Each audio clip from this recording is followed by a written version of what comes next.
This video is going to be about the extensor compartment of the forearm. It's also known as the extensors and supinators or supinator. They're innervated by the radial nerve and its branches.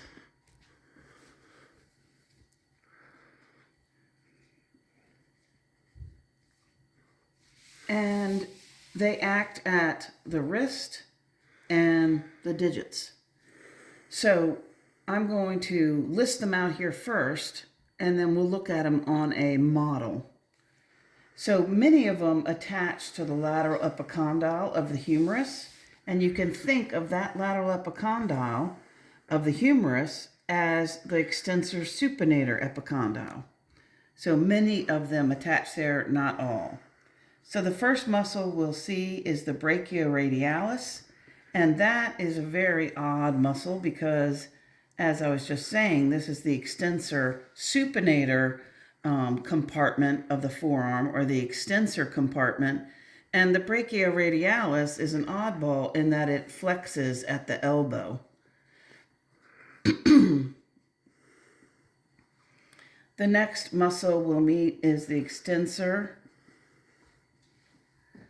carpi radialis longus. And anytime you see carpi in a muscle's name means it acts at the wrist. The next muscle will be the extensor carpi radialis brevis. And if there is a muscle that has longus in its name, most likely there's going to be a muscle that has the same name except for brevis. Then the next muscle, why don't we point out those three muscles on the model, and I'll get my pointer.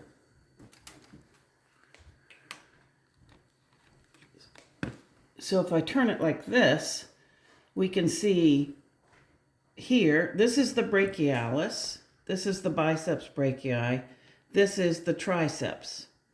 So coming from the lateral supracondylar ridge of the humerus is the brachioradialis. So I'm going to trace it starting here, and it attaches on the distal radius.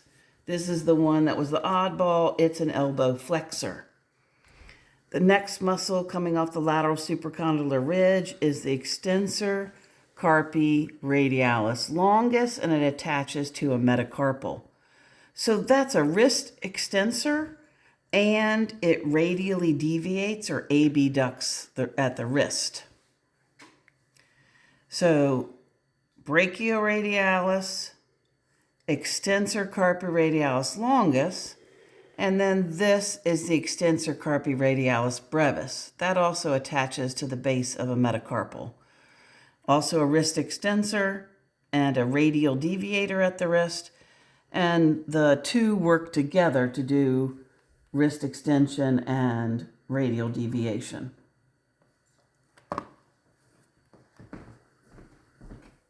So then the next muscle we'll meet is the extensor digitorum.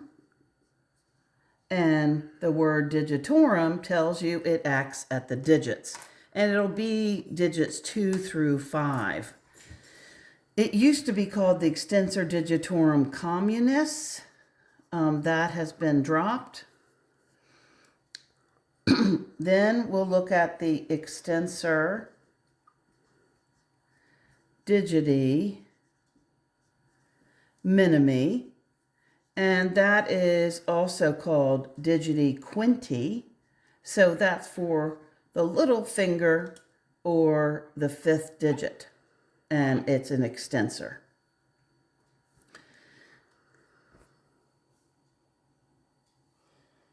Then we'll meet the extensor carpi ulnaris. And like I said before, carpi means it acts at the wrist, and it's the one on the ulnar side.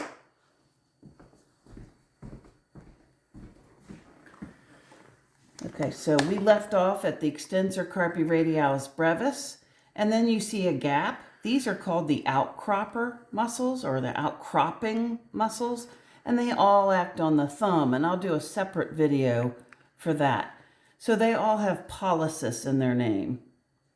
Here's the extensor digitorum communis, and it's going to send tendons to digits 2 through 5.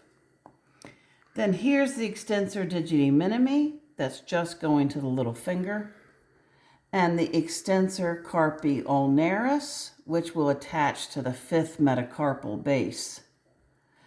This small triangular muscle is the anconeus, and that's an elbow extensor. So I'm going to list them one more time. Brachioradialis, going to the distal radius. Extensor carpi radialis longus, going to the base of the 2nd metacarpal. Extensor carpi radialis brevis, going to the base of the 3rd metacarpal. Extensor digitorum, going to the dorsal surface of all the fingers 2 through 5. Extensor digiti minimi, going to the dorsal surface of the little finger. Extensor carpi ulnaris, going to the 5th metacarpal base. And then here's the anconeus. So hope that video was helpful, and good luck studying anatomy.